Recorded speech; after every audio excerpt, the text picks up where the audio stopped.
നബിതങ്ങൾക്ക് പോലും വഹയ്യു പ്രകാരമല്ലാതെ ദീനിലേക്ക് ചേർക്കാൻ അധികാരം അല്ലാഹു തആല നൽകിയിട്ടില്ല. വലൗ തഖവ്വല അലൈനാ ബഅദൽ അഖാവീൽ ലഅഖദ്നാ മിൻഹു ബിൽ യമീൻ ثم لقطعنا منه الوتين فما منكم من أحد عنه حاجزين എന്ന് സൂറത്ത് ഹഖയിൽ 44 മുതലുള്ള ആയത്തുകളിൽ അല്ലാഹു തആല പരിചയപ്പെടുത്തി.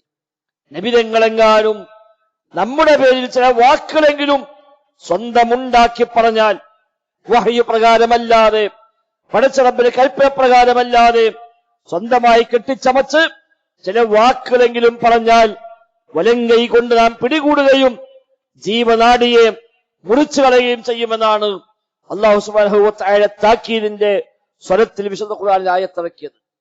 ലഅഖദ്നാ മിൻഹു ബിൽ യമീൻ, വലങ്കൈ കൊണ്ട് നാം പിടികൂടും. ثم لقطعنا منه الوتين, ശേഷം നബി തങ്ങളുടെ ജീവനാടിയെ മുറിച്ചു കളയും നാം. ഫമാ മിൻകും മിൻ അഹദിൻ അൻഹു ഹാജിസീൻ, നിങ്ങൾ ആർക്കും തന്നെ ആ നബിയെ സംരക്ഷിക്കാൻ സഹായിക്കാൻ ഒരാൾക്കും സാധ്യമല്ല. ആര് വിചാരിച്ചാലും രക്ഷപ്പെടുത്താനാവാത്ത വിധമുള്ള നടപടികൾ സ്വീകരിക്കുമെന്നാണ് റബ്ബ് സുബ്ഹാനഹു വ തആല താക്കീതായി നൽകുന്നത്.